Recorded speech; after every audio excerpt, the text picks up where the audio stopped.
We often look at athletes as entertainment. We often put them on a pedestal way higher than we put ourselves.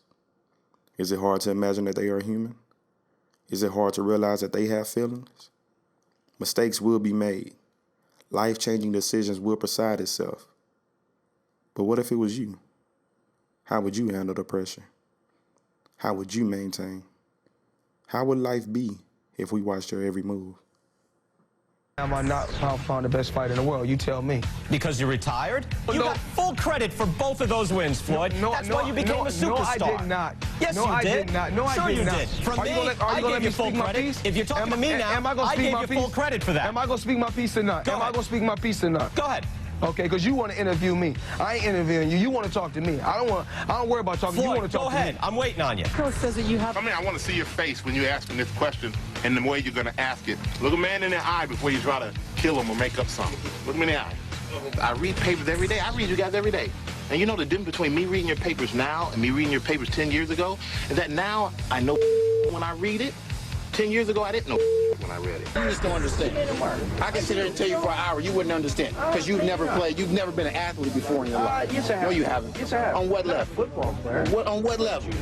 Oh, not junior. Oh, my goodness, junior, huh? My job is you asking questions. Okay, and I'm answering them, and you trying to tell me I'm lying to you? No. You got forward and bumped your little head, man, I'm telling you. Well, for example, rage against Vander Holyfield worked against you. Well, it. It's a fight, so whatever happens, happens. Mike, why do you have to talk like that? Well, I'm talking to you the way I want to talk to you. You have a problem, turn off your station. Tom was right here. Right there. I got a real man. You know that?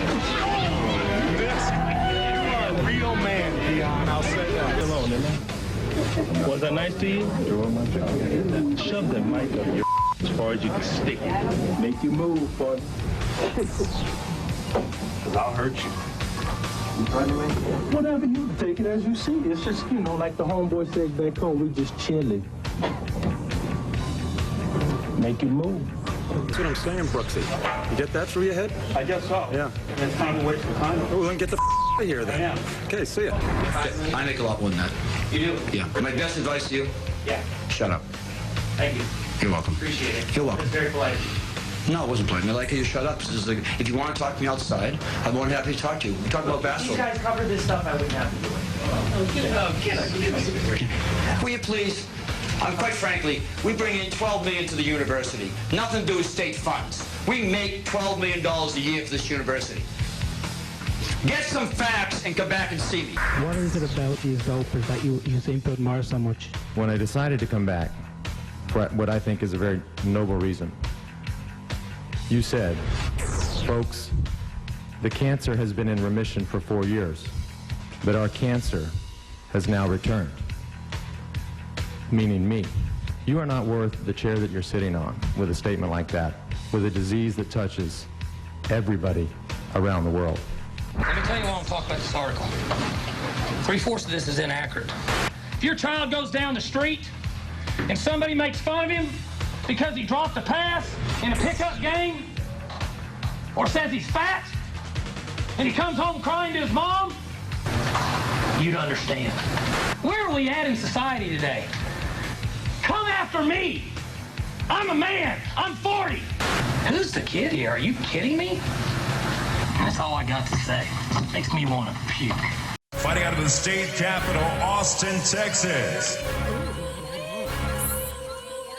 Kurtiss Colvin. Why fight me when you know I got it? Fight me when you know I got it. Hands like the they so atomic. Hands like the they so atomic. Out to Texas, I'm so symbolic. ATX, I'm so symbolic. Why fight me when you know I got it? Crowd screaming out ooh wee, cause the hands like fans like ooh wee. Rejuvenated, I'm a new me, and I'm never low cause I'm too deep. They told me get him, I got him. What if I told you he was one of the greatest fighters to ever come out of this city? What if I told you he was a fight away from having glory? What if I told you that on one specific day everything changed and nobody believed him? Meet Kurtiss Colvin Sr. And this is his story. Everybody asks me, hey, do you think that you did is right? I don't think that I was wrong. No, excuse me. I know I wasn't wrong. Reaching in his pocket, pulling out a knife. What am I to do? Better question, what would you do? Although facing adversity in the near future, Kurtiss never forgot where it all started. It's my first love, man. It's track. You know, with the set records, man, them way more. They got records still set, but it's Hill, man. It's when it all happened, man. Big Bertha. With a promising career in track, Kurtiss received recognition from colleges and universities nationwide, schools the like of Oklahoma and even Duke. But he would soon find another love. I remember, man, it was 1998, and we was staying on the east side, and we was looking at Beyond the Glory with Roy Jones Jr., and this guy was dancing on TV, and man, he was just looking so cool, man, and I just always wanted to do that because first and foremost, I'm an entertainer. So I just said, man, I know I can do that. I wanted to do that, and I actually got a whooping for that because my mom told me I had to go to bed, and I snuck on TV. It was Beyond the Glory, and I remember that, man. That ambition helped us see a boxer, and might we say, he became damn good at it. Kill him.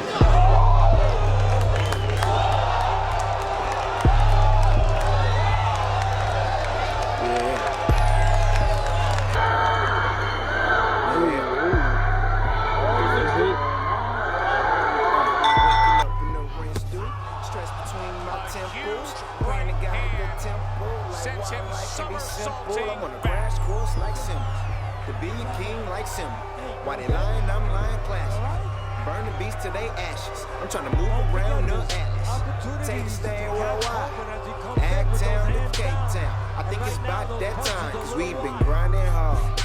And the industry needs something new, so here's a calling card.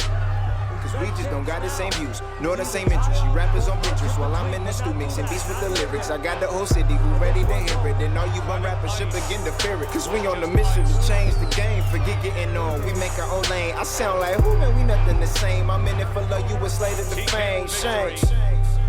My nasty for Kurtiss lyrics, Colvin, yeah, they made you. who is now 6-0 with 5 knockouts. From rising up the charts to meeting celebrities and having his fights showcased nationally on America's biggest stages, Kurtiss finally made it. It was only right that the nation came calling for him, and he accepted the challenge. You know, being on the USA team was man, you're it. You know, we got stuff from Michael Jordan. I got Michael Jordan, the Olympic shoes, the Olympic gear. Oh man, we got to stay in the Olympic Training Center. Coverage. We flew everywhere. We got paid per diem. It was a lot of perks that came with it. But one memory stays on his mind that he can't get rid of. On November 30th, 2013, Kurtiss would take an unplanned trip to the Duke Convention Center in Cincinnati. There he would face Aaron Pryor Jr. Despite the flawless performance, the referee raised Aaron Pryor's arm. Everybody in the boxing world know, but Aaron Pryor Jr., man, tipped my head off to it. His father was a great fighter. Aaron Pryor, he works hard. But I beat this guy. It was the easiest fight I've ever had in my life. I really did, and they gave the fight to him, and we got so frustrated because even the referees came up to me after the fight. And they told me that Kurtiss won, and they don't know why the judges judged the fight the way they did. So I called the promoter, Mr. Williams, and I asked him to give us a rematch several times, and he never gave us a rematch. I moved up weight class. They flew me down there. This was hometown, and to do me like that, what they did me, this was almost like. Compared to Roy Jones Jr. in the Olympics, and everybody knew what happened then. He killed the guy from, and that's what they did to me, man. They raised his arm, even though both his eyes were shut, and I'm looking like I'm looking right now.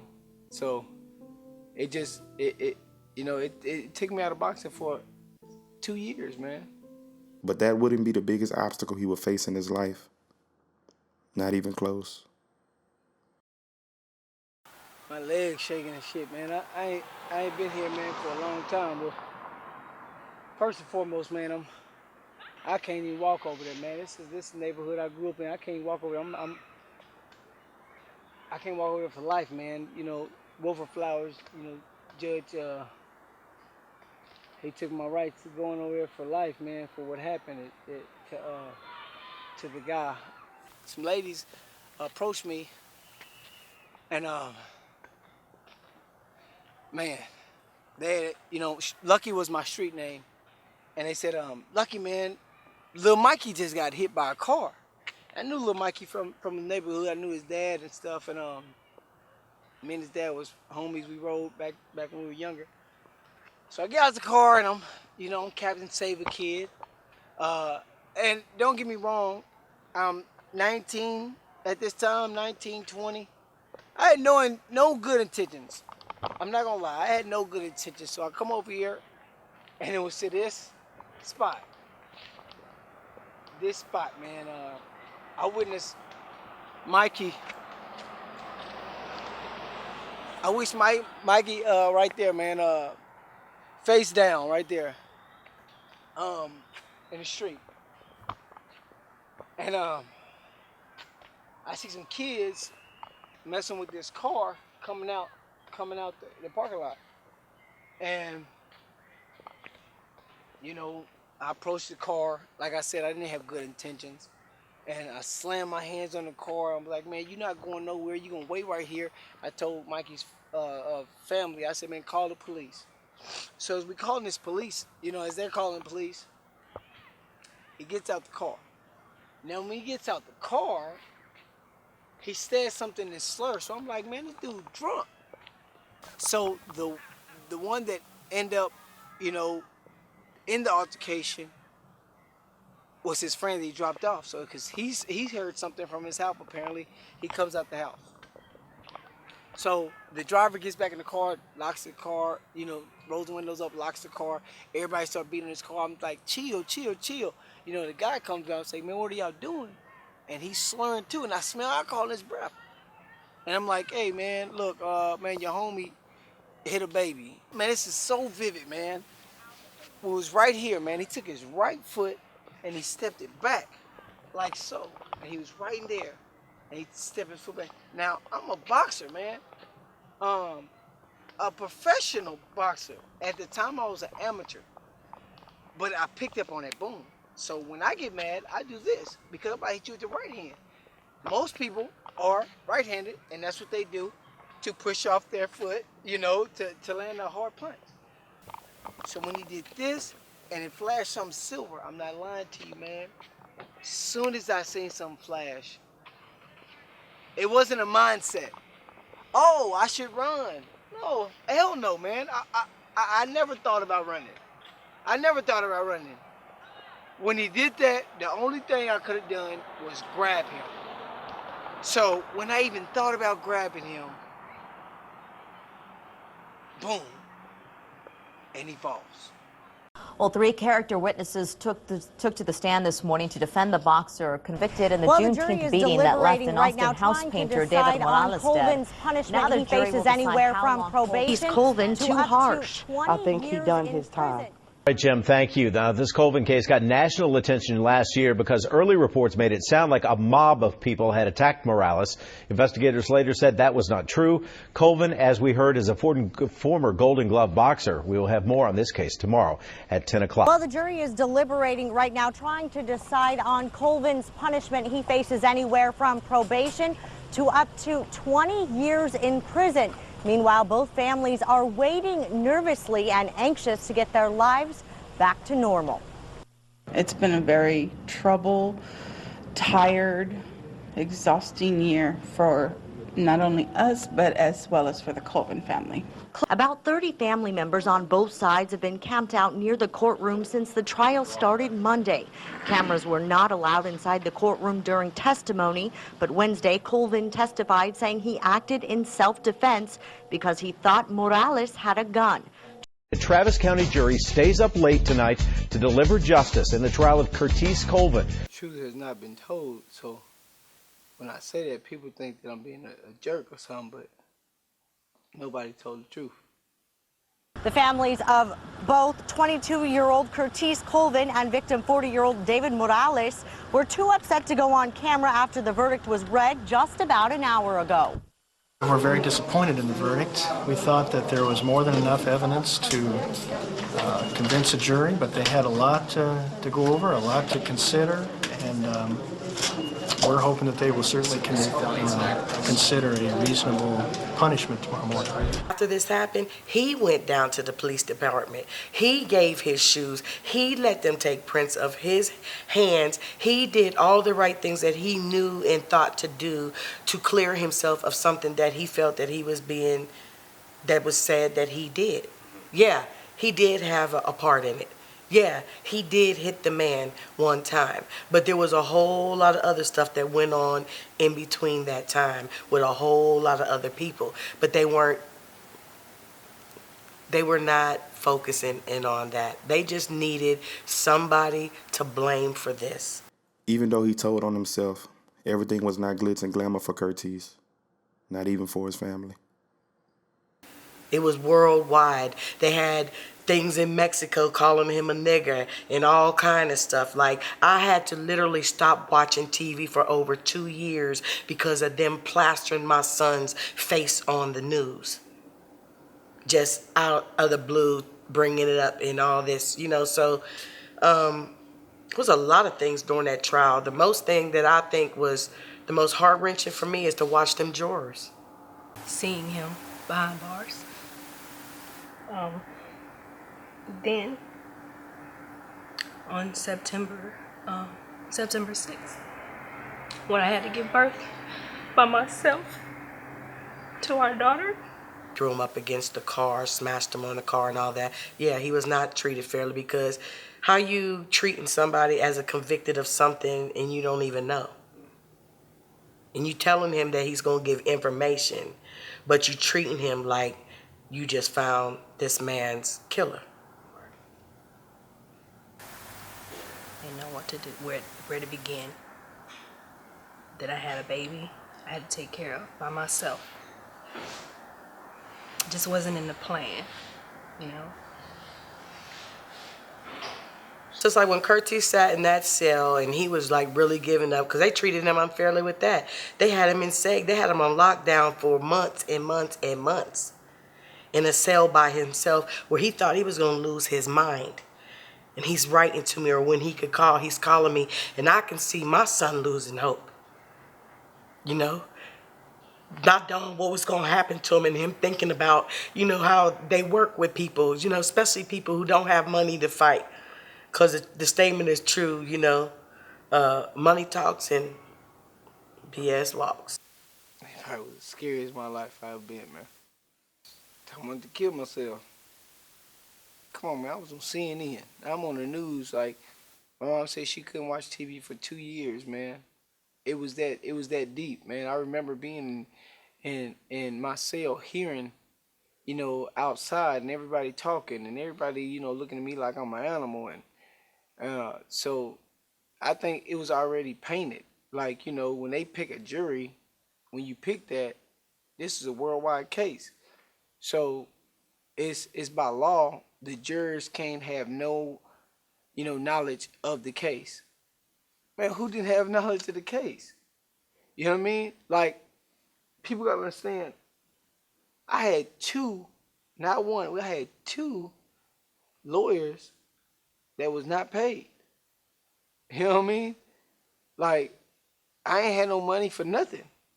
But nothing prepared the Colvin family or the lawyers, better yet America, for what would happen next.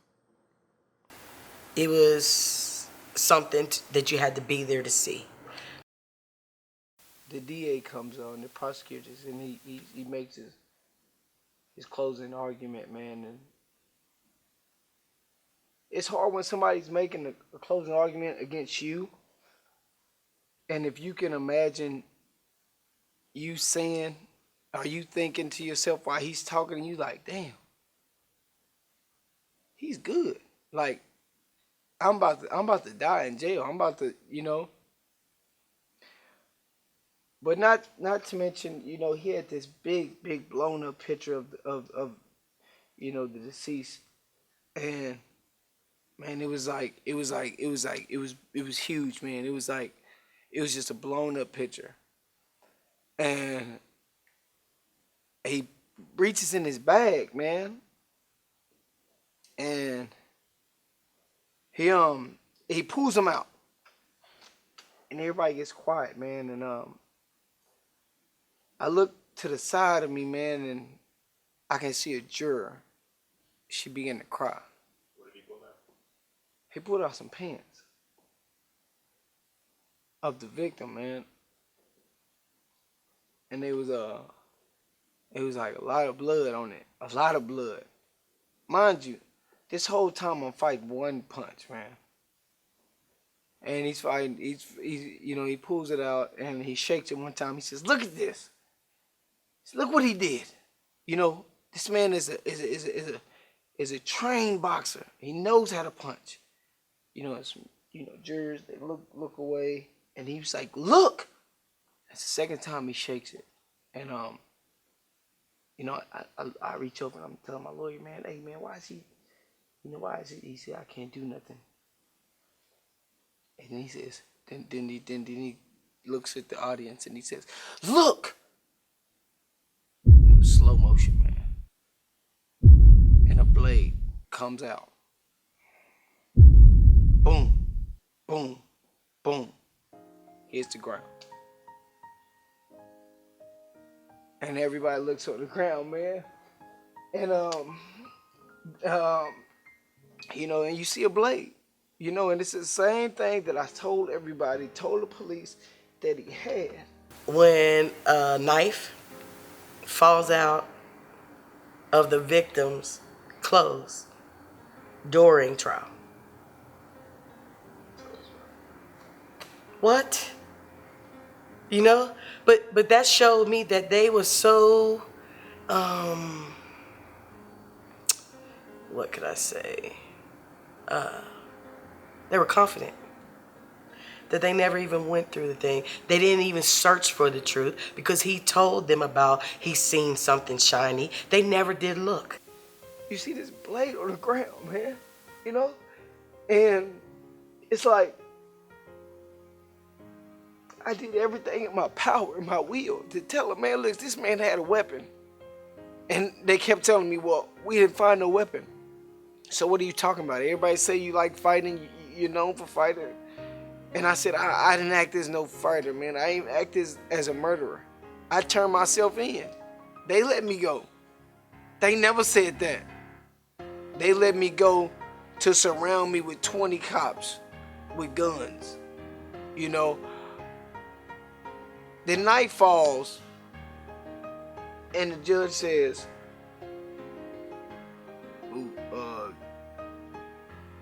I'm pretty sure y'all gonna want to take a recess. And my lawyer looks at me, man, and he says, Mr. Colvin, you was telling the truth.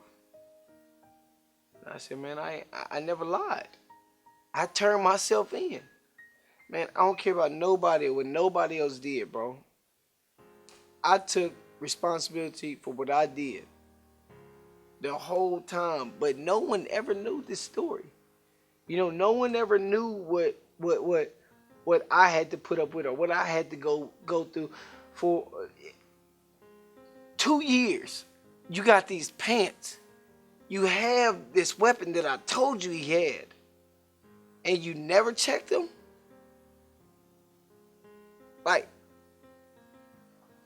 let's go deeper. What if they never had the knife? What if they found the knife and threw it away? Yeah, it's nothing I could have done because I was guilty until proven innocent. And right now, man, all this stuff that I've done, all this stuff all this stuff would have been a dream to me because I would have been down there. And the knife fell out in trial. That has never happened in court. Never. In court history, that has never happened. You had this in your possession the whole time, and you never checked his pants. Earlier today, Colvin testified saying he acted in self-defense because he thought Morales had a gun. We, the jury, find the defendant, Kurtiss Colvin, not guilty of the offense of manslaughter, as alleged in count number 1 of the indictment. Kurtiss Colvin is not a free man tonight, despite the fact that he was found not guilty of manslaughter. We, the jury, find the defendant, Kurtiss Colvin, not guilty of the offense of manslaughter, as alleged in count number 1 of the indictment. And we have developing news at this hour in the case of the Juneteenth beating that ended in the death of one man in Austin. The jury reaching a verdict late this evening. KXAN's Carla Castaño has been in the court all day long, and she joins us live with the latest on this verdict. Robert, well, after nearly 7 hours of deliberating, the jury came back with a not guilty verdict on the manslaughter charges. My first thought,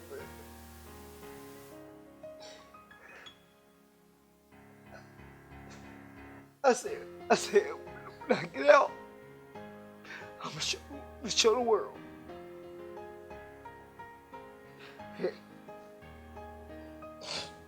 From this time on, that's how I've been doing. Because what people don't understand is, I'm not who I was, you know. And when I was who I was, I really wasn't that person, you know.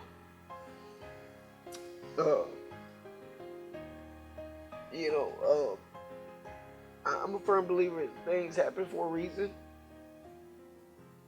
you know. And to this day, I don't know why it happened. You know, I don't know how it happened to where I was vindicated. And the way it happened, like, that's the most craziest thing to me, because, you know, my street name was Lucky. You know, so a lot of people think that it was luck, but it wasn't luck. You know, it was I don't know, man. It was just, when I got vindicated, bro, it did something to me, to my manhood. Cause I never felt like I can do anything in my life right other than running track and, you know, boxing, fighting. But what it taught me was core values. It taught me how to man up and answer to everything that I do. I want to live, man. After finding the light at the end of the tunnel, Kurtiss now focuses on helping and changing other circumstances.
He even finds time for training himself for the upcoming fights in the near future with the same flashy approach.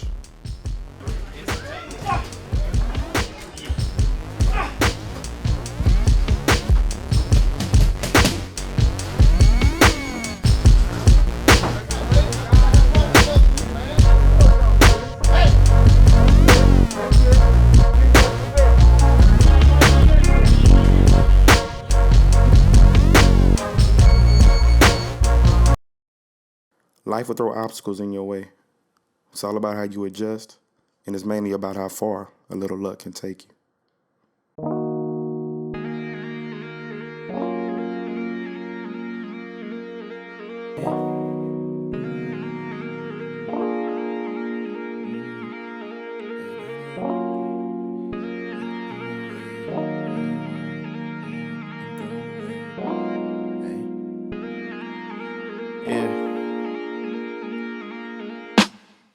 Woke up, check the weather for the day. Weatherman say it's cloudy with a chance of rain. Rain came and so did the pain. Breaking news, a 10-year-old girl just got slain. She was walking from a friend's house. A perv scoped out, threw her in the back of the truck and then snuffed out. She was only 10, like too young to end. I try to understand, but I can't comprehend. Why? She was a little girl. Why? What a fallen world we live in. No secrets, it ain't hidden. Another mother got to go through life pain-stricken. Father contemplating giving dude the death sentence. Preacher say we got to offer him some forgiveness. Well, what's the cure for all this pain? And can we have some brighter days? Rain, rain, go away. And can these dark clouds fade away? I'm trying to see a brighter day. Can I see a brighter day? Rain, rain, go away. Rain, rain, go away. And can these dark clouds fade away? I'm trying to see a brighter day. Can I see a brighter day? Rain, rain, go away. Conversations with my man, he say he doing bad.